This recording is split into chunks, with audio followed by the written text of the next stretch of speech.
Hey guys, this is Alex from Paintball 101 Info, and today, because I had a couple requests in my last video, we're going to do the Tracer Pump Show. I'm going to start off the show by telling you guys that I do not know much about this pump, other than it is the older version of the Tracer. It was made by PMI and Air Concept Industries, as it says on the side there. And that's about it. I didn't do any research on this pump. Actually, it's unlikely of me. But I basically just bought it off the spot because it was such a good price. And I've been looking for a pump, just to save paint.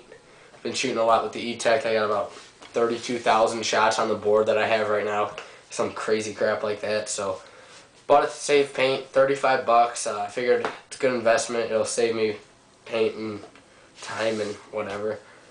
So basically I'm just going to go over what I like, don't like, and how to disassemble it and reassemble it. So one of the big things I dislike about it, and I know that it's common for the time era, is this back-mounted ASA instead of the bottom line.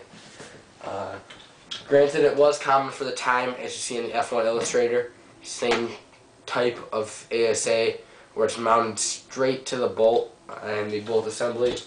But I don't know, I just really prefer the bottom line ASA, but for the time, that's how they did it. Again, another thing I dislike about it that I can't fix because it was how it was made during the time was the offset feed neck. I prefer a straight feed, but, and again, bringing the F1 Illustrator up, another offset feed neck, which is how they work. One thing that I find funny about this gun is the barrel. Not only is it a special barrel, but it's also non-ported. So it makes for an extremely loud pump gun, which is, I think, pretty cool because it definitely puts people's head down when they hear this thing. It sounds like a 22 going off, even more than the F1 Illustrator. It does have auto trigger feature, which is really nice.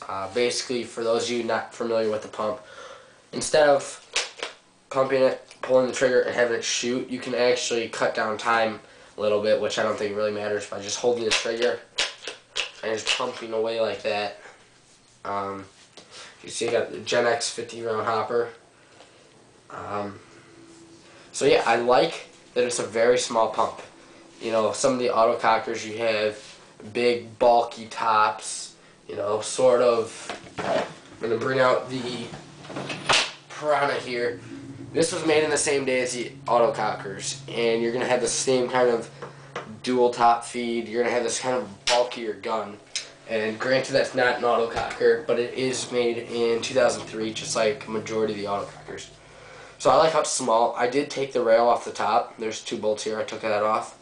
I like that the pump handle is right on the barrel because that basically allows where your hand is to be shooting.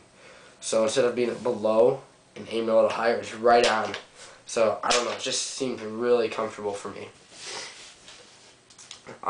Again, I like the simple disassembly. Basically 4 bolts is all that's holding this gun together, which is really, really neat. And we'll get into that right now. So I'm going to stop the video, pull the camera in closer, and we'll do a disassembly. Okay, the only thing that you're going to need to disassemble this is a flathead screwdriver, and you might not even need that. First thing you want to do is you're going to want to take off your 50 round hopper. Mine is so tight. Apologize for not doing this beforehand. We'll leave that on because mine's so tight. Another thing I'm going to have to warn you guys on is I don't know the name of most of these parts inside, so I'm going to do my best. But first thing we're going to do is just take off the pump handle screws from the pump arm, and then take the barrel off. The barrel actually has a little washer or ring on it that makes sure that the pump arm doesn't fly too far outwards. Once you get that off, the next thing you're going to do is you're going to just simply take this first screw. I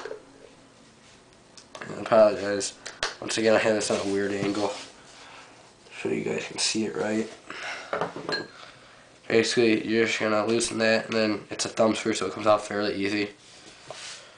And then you're just gonna slide this whole thing off. From here, you can pull this piece off and hit it a couple times, and out comes your bolt.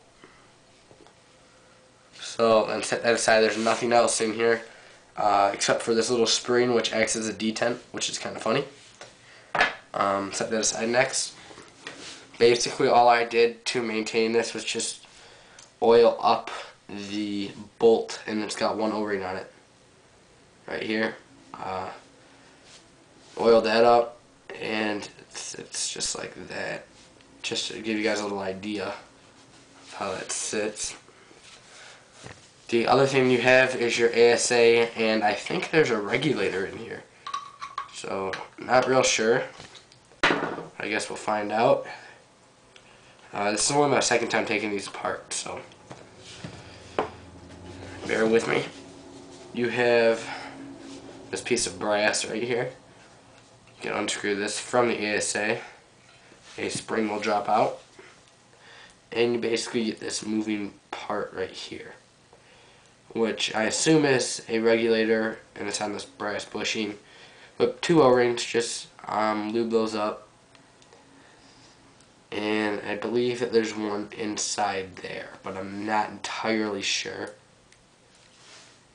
So there's that. You see, mine's got a little bit of corrosion on there. My gun actually leaks when it's aired up until you do about 3 pump strokes into it, and then it'll seal off. So if you guys know the problem, feel free to comment on that. Go ahead and drop your spring back in after you oiled it up. I'm sorry, I have a cold. The best oil I've found for these guns all around is going to be the Brass Eagle, or I forget who makes it, but it's basically Gold Cup lube, and it's common with, you know, firearms, any moving parts. They like to use Gold Cup, and especially for the older guns, it's a lube that's been around a while, so I like to use that. Or Platinum Eclipse lube, that works always great.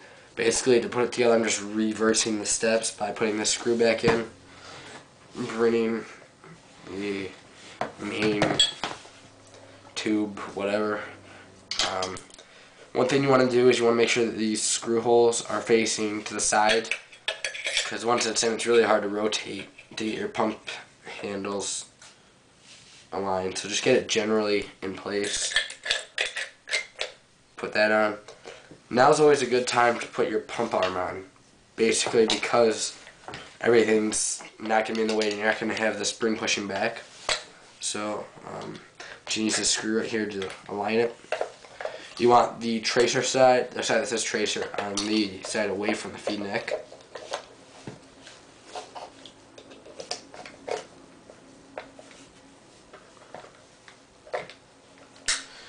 And this is always the tricky part right here.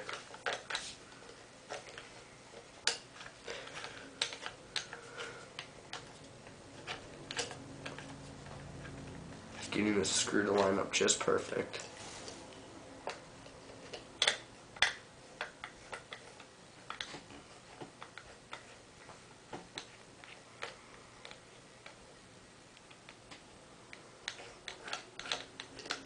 I'm actually going to stop and just restart. Okay, I apologize for that, having a little bit of trouble. Once you get those on, basically take your frame, and there's going to be, you're going to have to get this part past the trigger seal first, and then put it on, flip it over, line your grip frame up, and simply put that last screw in. So that's how to disassemble, reassemble, and maintain this tracer. And screw the barrel back in. So $35, it's really not a bad pump. Simple to maintain, however, as I'm not knowledgeable on how to maintain these things, I don't really know a lot about them. I'm not real into the old school guns, so really don't know much about them. However, real smooth pump stroke. It's a harder pump stroke to really get back, and it's kind of long, but I mean, you don't feel the spring bind at all. Real smooth, you know, feels good. I'm out of paint right now, so I'm not going to be able to get a shooting video up, but basically Genex Global 50 round, and then I'll just be running like a 13-ounce Ninja tank out of the back. So thank you for watching. Please subscribe, rate, and comment. Thank you.